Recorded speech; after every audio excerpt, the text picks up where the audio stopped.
자, 그리고 이제 택시 손님 중 가장 많은 민원. 이게 또 카카오랑 또 연결돼 있더라고요. 마카파 TV, let's get it.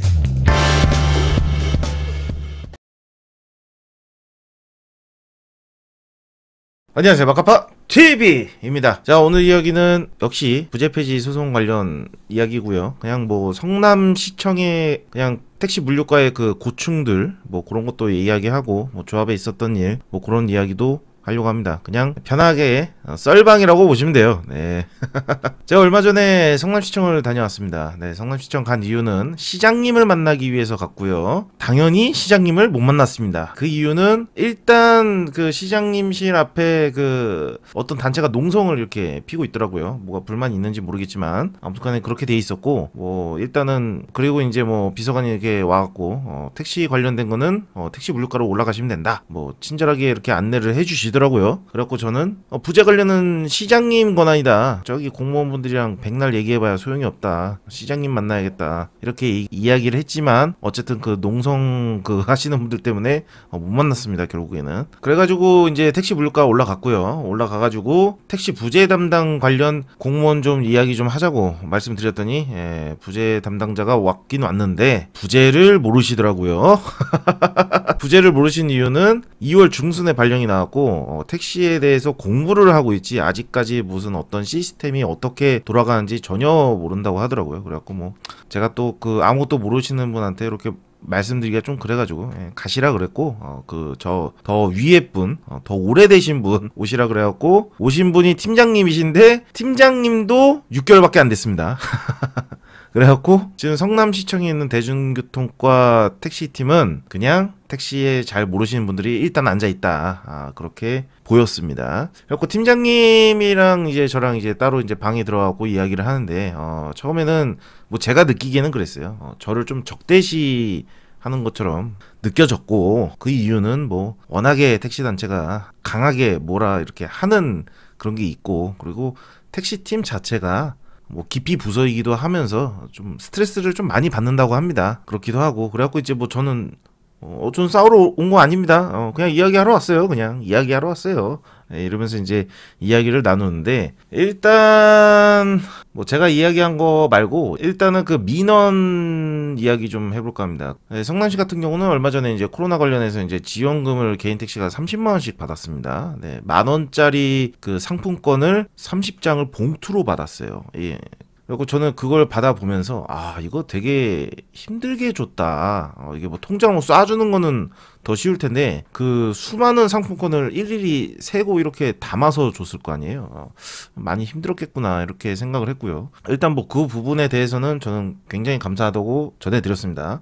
그런데 그걸 또 민원을 거시는 또 택시 기사님들이 계셨다고 하네요. 뭐 이야기를 들어보면 뭐 어디 뭐 다른 도시는 뭐 100만 원 줬네, 뭐 어디는 뭐 40만 원 줬네, 막 이러면서 엄청 따졌다고 하네요. 그게 만약 저한테 따진 거면은 제가 뭐라고 했을 것 같아요? 자세를 고쳐 앉아라. 공무원분이라면 이제 뭐 그렇게 말은 못하고 막 그런 전화 받으면 짜증이 나겠죠. 저 같아도 짜증 날 것 같아요. 뭐 줘도 뭐라 해, 안 줘도 뭐라 해, 조금 줬다 뭐라 해, 많이 줬다 뭐라 해. 아주 생각만 해도 네, 아무튼 그렇기도 하고, 이제 뭐 택시 기사들 민원 중에는 뭐 그게 가장 자기가 스트레스 많이 받았다 뭐 그렇게 전해드렸고, 좀 그러지 좀 마세요. 네, 그러지 좀 마시고 진짜 그냥 주면 그냥 감사합니다고 받아야 돼요. 안 나오는 돈이 나온 거잖아요. 저희가 뭐 성남뿐만 아니라 다른 도시도 아마 일 있을 거라고 생각합니다. 자, 그리고 이제 택시 손님 중 가장 많은 민원. 이게 또 카카오랑 또 연결돼 있더라고요. 카카오 같은 경우는 그 택시 앱에 예상 금액이 나옵니다. 예상 금액. 뭐 예상 18,000원 뭐 이렇게 말씀하시더라고요. 예상 18,000원이라고 해서 탔는데 실제 미터기 금액이 뭐 21,600원이 나왔다. 뭐 이런 걸로 뭐 부당요금을 신고를 하는 시민들이 많다. 미치겠다. 카카오는 지들 할 일을 자기들이 다 한다면서 이렇게 뭐 스트레스 굉장히 많이 받는다고 합니다. 그런데 제가 냉정하게 생각했을 때는 그 일은 성남시청에서 하는 게 저는 맞다고 생각해요. 미터기 요금 같은 경우는 성남시청이 하는 게 맞다고 보고, 왜 그렇게 생각하냐면은 기업이 이걸 건들기 시작하면은 기업이 손님 편을 들지 절대 택시기사 편 절대 안 듭니다. 뭐 물론 뭐 성남시청에서는 어떻게 해결할지는 모르겠지만 아무튼간에 객관적으로 볼 수가 없어요. 기업들이 하는 거는. 그 부분에 대해서는 내일 영상 올라갑니다. 네, 아무튼간에 무조건 기업들은 손님을 먼저 생각하기 때문에 뭐 조금만 불리한 게 있으면 그냥 기사를 배제시키는 경우가 있기 때문에 그런 부분에 대해서는 공무원분들이 하시는 게 맞고, 예상 금액을 모르시는 것 같아요, 시민들이. 예상 금액을 모르는 것 같아요. 이거는 뭐 제가 봤을 때 뭐 성남시만 뭐 이런 게 아니라 아마 전국적으로 그럴 거예요. 그러니까 예상 금액이라는 거를 몰라요. 자기가 불렀을 때 예상 금액 18,000원, 18,000원 나와야 되는 거고, 차가 막히든 뒤집어지든 무조건 18,000원 나와야 된다는 그런 심보를 갖고 있는 국민들이 많다는 거죠. 그런 택시 손님이 많다는 거예요. 나도 왜 그러는지 모르겠어요. 진짜 쪽팔려 죽겠어요. 어디 가서 대한민국 사람이라고 안 했으면 좋겠습니다. 그런 사람들은. 예상이라는 단어를 모르면은 어학사전을 좀 찾아봤으면 좋겠습니다. 뭐 그런 이제 뭐 고충이 많았고, 뭐 카카오에 대해서도 좀 모르시는 게 많아서 이제 이야기해드렸고, 뭐 예를 들어서 뭐 콜 몰아지는 그 현상, 뭐 그런 게 어떻게 일어나는 건지, 뭐 제 거 영상 뭐 몇 개 보여주세요. 뭐 산속에 부르면은 과연 그 앞에 택시가 올까요? 아니면 저 멀리는 택시가 올까요? 뭐 요런 거 영상 보여주고, 뭐 그게 왜 그렇게 콜이 들어가는 건지 뭐 그런 것도 말씀을 드렸습니다. 근데 성남시에는 아직까지 그 공공앱을 좀 밀려고 합니다. 그런데 공공앱은 작년에 끝났습니다. 없었어요.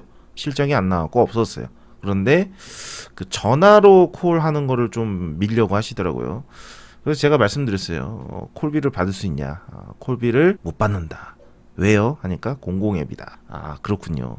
근데 카카오 말고도 뭐 카카오도 콜비가 지금은 없지만 있는 것도 있다. 업무콜이라고 있는 것도 있다. 성남시 같은 경우는 하도 직장인들이 많아갖고 콜비가 있는 경우도 있고, 심지어 우티 같은 경우도 프로모션을 엄청나게 때린다. 그런데 앱도 아니고 전화콜로 성공하기는 내가 볼 때는 좀 어려워 보인다. 카카오가 우리나라 택시 시장 점유율이 그래도 카카오가 96%고 뭐 우티가 한 4%좀 되고 나머지가 0.1%씩 모여갖고 1%인데 쉽지가 않을 거다. 거기다 전화를 건다. 저는 안 탈 것 같다. 뭐 제가 그거는 물어봤어요. 혹시 카카오 타보셨냐고. 카카오 깔지도 않았대요. 공무원은. 그리고 저는 약간 문득 그런 생각이 들죠. 이거를 코카콜라도 안 마셔봤는데 코카콜라가 맛없다고 하는 사람이랑 좀 비슷한 뉘앙스인데 뭐 일단 뭐 그거는 그냥 넘어갔고, 어쨌든 간에 이제 부재 관련해서 이제 이야기를 했습니다. 네, 부재 관련해서 이야기를 했고, 뭐 속초시 풀렸고 춘천시 풀렸고, 우리 성남은 계획이 있냐? 그러니까 계획이 없다. 그러길래 왜요? 라고 하니까 그 성남시에서 조사한 결과로는 택시가 과다 공급이라서 한 100여 대 정도 줄여야 된다고 연구 결과가 나왔다. 뭐 이렇게 말씀을 하시더라고요. 그래서 제가 거기를 어떻게 반박했냐면은, 그런데 우리 성남시장님은 성남시 하루 유동인구가 250만이다. 통행 차량은 110만여 대다. 그리고 판교 제2, 제3 뭐 테크노밸리와 백현 마이더스 뭐 산업단지 뭐 조성을 비롯해 유동인구가 더욱 증가할 것이다. 뭐 도로망 확충만으로 날로 증가하는 교통수요를 해소하기가 어렵다. 여기 써 있잖아요. 교통수요로 해소하기가 어렵다. 그래서 뭐 이분은 이제 트램을 깐다 그랬습니다. 에이, 누구냐, 이 시장님이 그러지 않냐, 이거 얘기하니까 거기서 할 말이 없다고 하시더라고요. 그래서 제가 말씀을 드렸어요.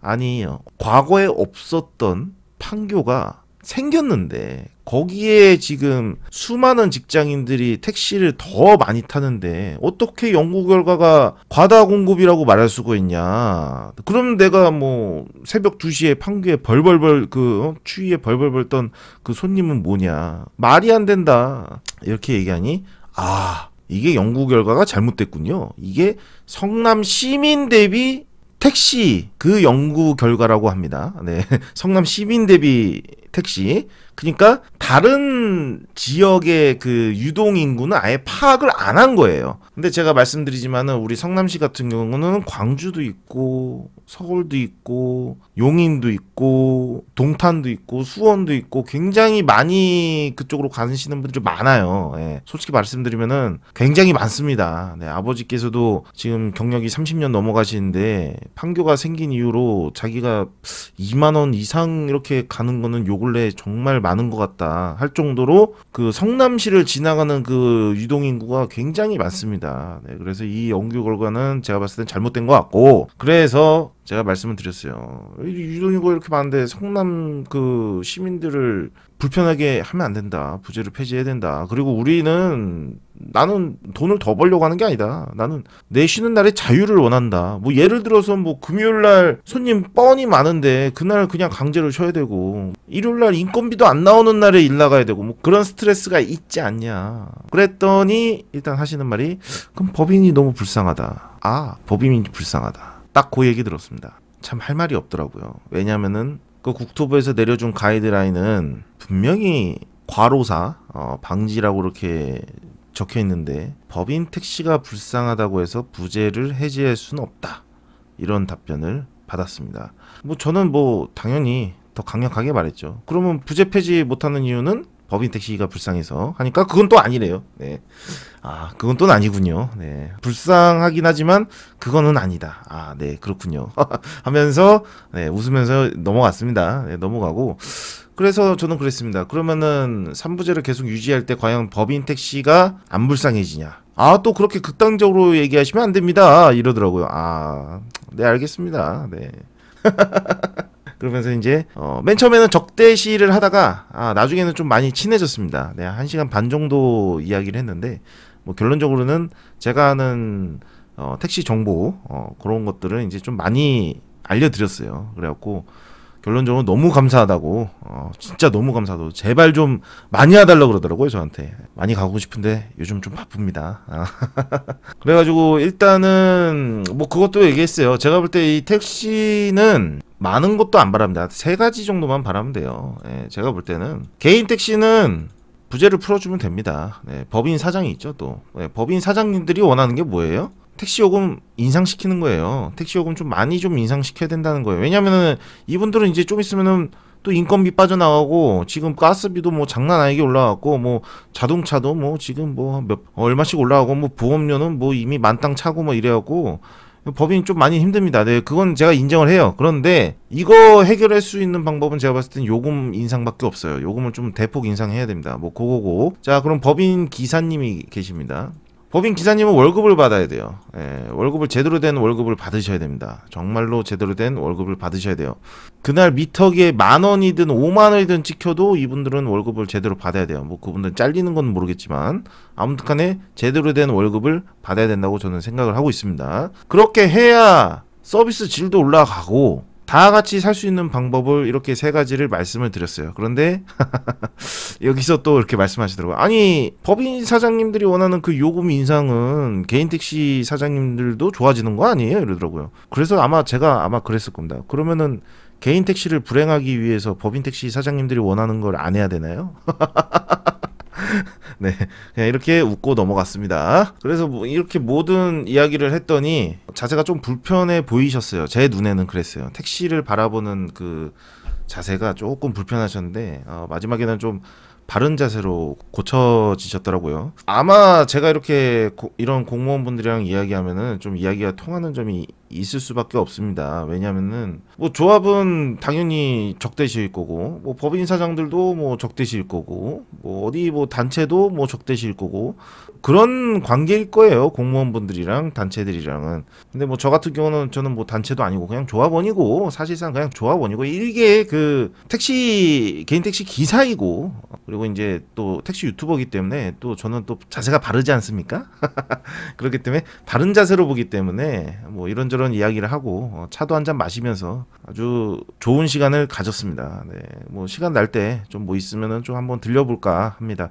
근데 결론적으로는 이제 공무원들도 이제 많이 힘들어 하시고 고충이 좀 많이 있으셨습니다. 네. 그런 부분도 있었고, 이 이야기가 끝나고 바로 이제 조합에 갔습니다. 개인택시 공제보험을 하기 싫고 사보험으로 하고 싶으신 분들, 개인택시 공제보험 사고 이력이 많아 보험료 폭탄으로 인해 사보험으로 바꾸실 분들, 김진영 팀장님께 연락을 하셔서 가입 상담을 받아보시기 바랍니다. 개인택시 사보험 이야기는 소정의 금액을 받아 유료 광고로 진행되었습니다. 구독과 좋아요는 나의 힘이 됩니다. 다 보셨으면 무조건 눌러주세요. 월 990원을 후원하는 가입 버튼 있어. 무조건 누르는 건 아니지만 부탁해요. 모모타 구독과 좋아요는 나의 힘이 됩니다. 다 보셨으면 무조건 눌러주세요. 여기까지.